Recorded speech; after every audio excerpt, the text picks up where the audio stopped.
신세계가 운영하는 부산 프리미엄 아울렛이 수년째 불법 건축물을 짓고 장사를 해왔다는 의혹이 제기됐습니다. 네, 올해 초 지자체의 적발에 따라 철거를 해놓고도 불과 4개월 만에 다시 불법 건축물을 설치한 건데요. 아울렛의 배짱 장사 현장 이민재 기자가 다녀왔습니다. 연간 300만 명 이상이 찾는 부산 신세계 프리미엄 아울렛입니다. 2013년 개장한 이 아울렛은 지난해 10여 년 만에 리뉴얼을 해 영업 면적을 기존보다 60% 확장하고 점포도 100여 개 늘렸습니다. 그런데 아울렛 한쪽 하역 차량 외에 들어올 수 없다고 표시된 곳에 흰색 천막이 가득 세워져 있습니다. 안을 둘러보니 계산대가 설치돼 있고 상품이 비치돼 있는 등 사실상의 상설 매장입니다. 행사하는 물건을 주로 파는데 그래서 행사 때문에 간혹 들리는데 제가 그래도 한두 달에 한 번씩은 오는데 지난 7, 8년 동안 때마다 계속 있었던 것 같습니다. 공식 홈페이지를 확인해봤습니다. 브랜드명이 적힌 다른 곳과 달리 천막이 설치된 공간은 준비 중이라고만 표시됩니다.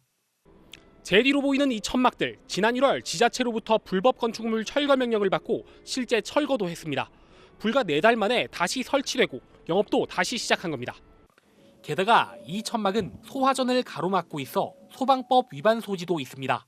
화재가 났을 때 경보기 불빛도 보이고 그래야 되는데 화재가 난 사실을 아는 것도 쉽지가 않고 불을 끄는 소방 활동 같은 경우도 원활하게 이루어지지 못하기 때문에 소화전 앞에 가리고 이런 건 소화 활동에 많은 지장을 초래할 수 있습니다. 앞서 한 차례 단속을 했던 기장군청 측은 가능한 빨리 현장을 확인하고 조치하겠다는 입장. 하지만 이미 명령에 따라 철거했다가 새 건축물을 설치한 것으로 봐야 해 이행강제금은 부과할 수 없다는 겁니다. 결국 철거와 재설치를 반복해도 막을 방법이 없다는 설명입니다. 취재가 시작되자 아울렛 측은 업계 관행상 천막을 임시 설치했지만 즉각 철거하고 재발 방지에 나서겠다고 밝혔습니다. 법적인 허점을 노리는 대형 아울렛의 꼼수 영업에 대한 철저한 현장 감독과 개선책 마련이 필요해 보입니다. KNN 이민재입니다. 지난주 경남 합천의 한 돼지 축사, 그러니까 돈사에서 불이 나면서 실습 나온 20살 꽃다운 대학생이 목숨을 잃었습니다. 화재가 난 돈사는 불과 8년 전에 지어졌는데 창문이 하나도 없는 이른바 무창돈사라고 불리는 구조였습니다. 악취를 없애고 효율을 높이기 위해서 신기술을 대거 적용한 이 신축돈사에서 건강한 20대 남학생이 탈출을 하지 못해 숨졌다면 뭔가 구조에 문제가 있다는 목소리가 높은데요. 특히나 전국에 이런 돈사들이 갈수록 늘고 있는 만큼 근본적인 대책 마련이 시급하다는 지적이 나오고 있습니다. 안영기 기자의 보도입니다. 지난 20일 경남 합천군의 한 돼지 축사에서 난 불로 실습 중이던 20살 대학생이 숨졌습니다. 시꺼먼 연기가 쉴 새 없이 솟아오르지만 정작 창문이 있어야 할 외벽에서는 연기가 거의 나오지 않습니다. 물을 쏘아 넣을 구멍이 없다 보니 지붕에만 집중적으로 물을 쏟아붓느라 진화에 4시간 반이나 걸렸습니다. 불이 난 이 돈사는 2017년에 준공된 신식 돈사입니다. 이 돈사의 특징 중 하나는 무창돈사인데 말 그대로 창문이 없는 돈사입니다. 숨진 대학생도 창문이 없는 돈사에서 탈출하다 2층에서 연기에 갇혀 빠져나오지 못하면서 변을 당했습니다. 동사가 아파트식으로 되어 있거든요. 복도식으로 되어 있고 양쪽으로 이제 이런 막 돼지들이 들어가 있어요. 연기 흡입을 하다 보니 밑에 빠지 나오지를 못했던 거예요. 여러 동으로 나눠 자연 환기를 시키는 기존식과 달리 무창돈사는 큰 건물 하나에 중앙 집중식으로 악취를 거릅니다. 배설물은 발효시키고 물방울 한 개와 바이오 필터로 악취를 거르지만 이번처럼 위급 상황엔 탈출구를 찾기 힘듭니다. 화재가 난 돈사 역시 3층에 8,500제곱미터 규모지만 출입구는 4개에 불과합니다. 이런 무창돈사는 2022년부터 모든 신규 돈사로 의무화된 만큼 화재 때 인명피해 위험은 산재해 있는 것입니다. 상당히 무창형으로 많이 짓고 있는데 설계 시공부터 잘 돼 있는데 한번 발생이 되면 피해가 커지고 그게 원활하지 못하더라. 고용노동부는 합천 돈사 화재의 중대재해 처벌법 위반 여부를 조사 중이며 감식 결과를 토대로 산업안전보건법 위반 여부도 들여다볼 방침입니다. KNN 안영기입니다. KNN은 21대 대통령 선거를 앞두고 부산 경남 현안과 관련된 각 정당 대선 후보들의 공약을 점검하는 보도 준비해봤습니다. 이번 조기 대선은 지역의 미래를 바꿀 수 있는 기회인 만큼 지역민의 기대가 그 어느 때보다 큰 상황인데요. 오늘은 첫 순서로 가덕신공항 조기 개항과 통합 LCC 본사 부산 유치에 대한 후보들의 생각을 물었습니다. 김민욱 기자가 보도합니다. 대선 후보 4명에게 현대건설의 목리로 인한 가덕신공항 2029년 조기 개항 불발 극복 방안에 대해 질의했습니다. 국민의힘 김문수 후보는 사업이 신속히 추진될 수 있도록 최선을 다하겠다는 다소 원론적인 입장을 밝혔습니다. 개혁신당 이준석 후보는 특정 건설사의 사업성 문제로 개항이 미뤄지는 상황은 용납할 수 없다며 총리실 직속 특별기구를 구성하겠다고 밝혔습니다. 민주노동당 권영국 후보는 기후위기, 생태보호 등을 이유로 공항 건설에 반대한다는 의견을 보내왔습니다. 민주당 이재명 후보는 답변하지 않았습니다. 기존 활주로 한 번에다 한 번을 확대하는 방안에 대해서도 의견을 물었습니다. 국민의힘 김문수 후보와 개혁신당 이준석 후보는 제2활주로 건설이 필요하다고 밝혔습니다. 이 민주노동당 권영국 후보는 가덕신공항 건설 사업은 원점에서 재검토돼야 한다며 답변하지 않았습니다.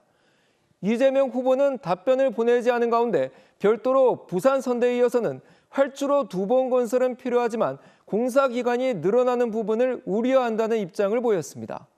통합 LCC 본사 부산 유치 대책과 관련해 국민의힘 김문수 후보는 공항 경쟁력이 높으면 항공사 취향이 자연스럽게 이뤄진다며 신공항 위상 강화를 위해 노력하겠다고 밝혔습니다. 개혁신당 이준석 후보는 지방세 감면 등을 담은 지방 거점 항공사 육성 특별법 제정 고려를 검토하고 부산시 국토부, 국책금융기관이 공동 출자하는 합작 항공사 설립을 제안했습니다. 민주노동당 권영국 후보는 이 질문에 대해서도 가덕신공항 건설에 반대한다며 답변하지 않았습니다. 이재명 후보의 입장이 아닌 민주당 부산 선대위는 독자적인 부산에어 설립을 검토해야 한다고 밝혔습니다. 이재명 후보는 답을 하지 않은 경우가 많았는데 차기 정부에서 종합적인 재검토를 하는 걸 염두에 둔 것으로 보입니다. KNN 김동규입니다. 네, 지자체들은 각종 도로나 하천 건설 같은 공익을 목적으로 많은 땅을 매입해 보유하고 있습니다. 그런데 경남도가 공사를 끝낸 뒤 남은 자투리 땅을 계속 방치하면서 예산으로 사들인 행정재산을 제대로 관리하지 않고 있는 것으로 드러났습니다. 주우진 기자가 취재했습니다. 지난 2012년 창원 동읍 일대를 지나는 국지도 35선 개설을 위해 경남도가 행정재산으로 매입한 부지입니다. 2년 전 도로가 완공되고 남은 땅입니다. 이제는 필요가 없어졌지만 여전히 원칙적으로 매매나 임대가 불가능한 행정재산으로 묶어두고 있습니다. 일반 재산으로 용도를 바꾸면 처분할 수 있고 민간에서 매입해 땅을 활용할 수 있지만 방치하고 있는 겁니다. 경남도가 지난 2009년 창원 부산 간 도로 건설을 위해 매입한 경남 김해 유라동 일대 부지도 마찬가지입니다. 길이 1km의 긴 부지에 도로가 완공되고 남은 짜투리 땅이 많지만 아직도 경남도의 행정재산으로 남아 있습니다.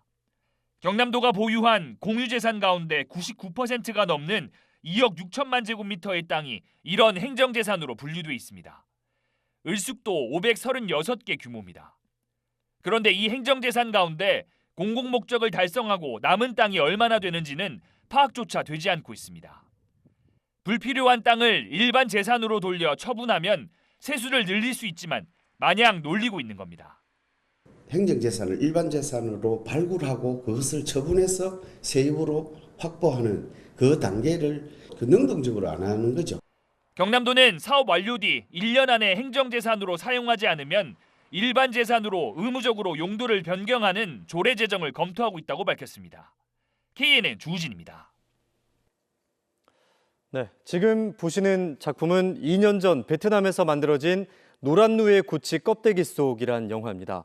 아름다운 영상미가 특징으로 칸 영화제에서 황금 카메라상을 받기도 했었는데요.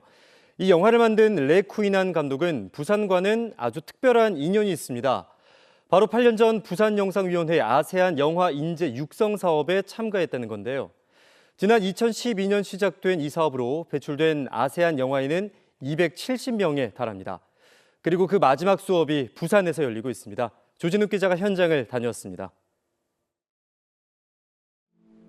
사랑과 사람, 사랑과 자연의 벽을 허무는 과정을 담은 영화 솔리드 바이 더 시입니다. 태국의 파티판 분타리 감독이 만든 작품으로 2년 전 부산국제영화제에서 뉴커런츠상을 수상했습니다. 그리고 분타리 감독은 교육생 신분으로 다시 부산을 찾았습니다. Busan is one of the festival always give us opportunity, not just only like funding, but they have someone to read our script and give us feedback. 부산영상위원회는 지난 2012년부터 한아세안 협력기금 100억 원 정도를 들여 아세안 지역 영화인들을 육성하고 있습니다. 그동안 아세안 10개국에서 순차적으로 열렸는데 올해 그 마지막 여정으로 11번째는 한국에서 진행됩니다. 참가자들은 로봇을 사용한 촬영 장비와 초대형 LED와 등 부산이 가진 시설을 둘러봤습니다. 10년 넘는 세월 동안 양성한 아세안 영화인만 270여 명. 칸 영화제 초청 감독부터 글로벌 OTT 사업에 참가한 프로그래머까지 대부분 글로벌 영화인재로 성장했습니다. So I joined the Fly workshop in 2015 and it was a great opportunity for me. After 10 years now I'm in a different position in my career. 특히 코로나 이후 급변하는 글로벌 영상 산업에 K 콘텐츠의 위상 변화도 경쟁력에 힘을 보탰습니다. Transition to OTT has disrupted a lot of traditional practices. Understand the process by which Korean industry can actually transition to something more successful.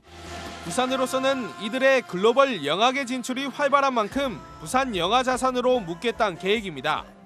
향후 부산에서 후반 작업 등을 가지면 경제적 효과도 클 것으로 예상하고 있습니다. 변화된 사업 환경 안에서는 이 글로벌 이런 어떤 공동 제작, 공동 협력이 하나의 정말 주류가 되었기 때문에 부산이 앞으로 그 영화 영상 이런 시대를 주도할 수 있는 그런 중요한 하나의 원동력이라고 생각하고 있습니다.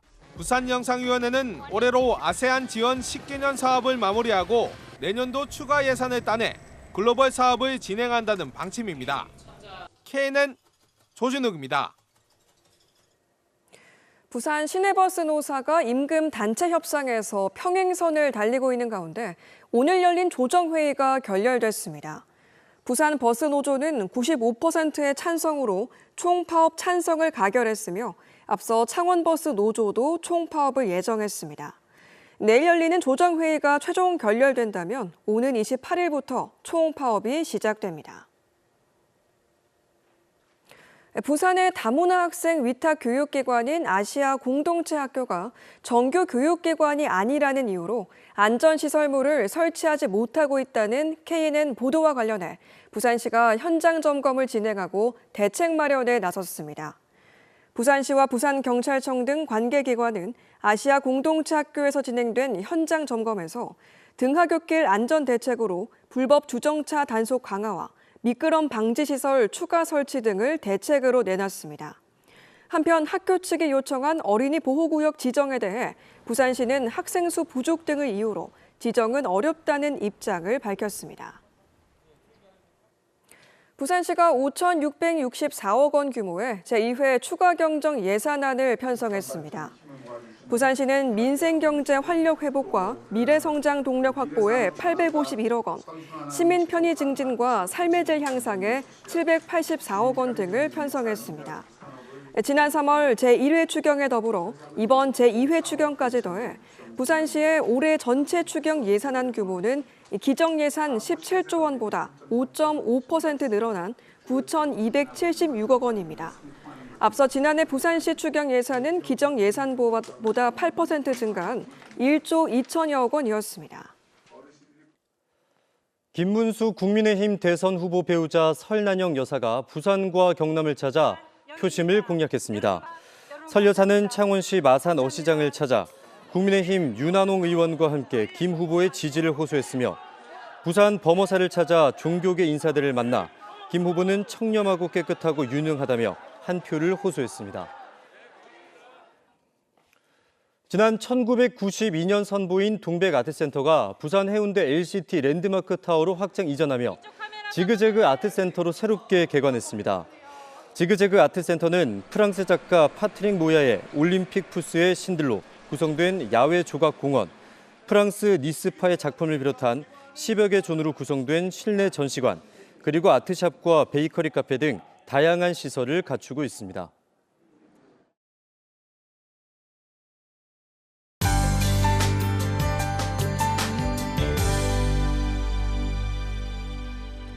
네, 당분간 경남 내륙의 일교차는 크겠습니다. 거창과 합천 무려 16도까지 벌어지는 만큼 건강관리 유의하셔야겠습니다.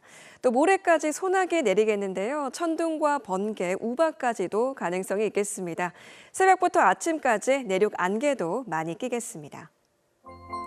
내일 부산은 맑지만 김해와 양산 흐리다가 오후에 소나기 소식 있겠습니다. 중부 경남도 소나기에 대비하셔야겠는데요. 아침 기온은 13도 선이지만 낮 최고 밀양과 창녕 28도까지 오르겠습니다. 서부 경남 지역별로 조금씩 다르겠습니다. 산청과 합천 소나기 예보돼 있지만 거제와 남해는 하루 종일 맑겠습니다. 모레 수요일은 구름 많다가 오후 3시부터 저녁 9시 사이에 곳에 따라 소나기 내리는 곳도 있겠습니다. 예상 강수량은 5mm에서 30mm 예상되고 있습니다. 주 후반부터는 대체로 맑겠고요. 구름 많은 날씨 전망되고 있습니다.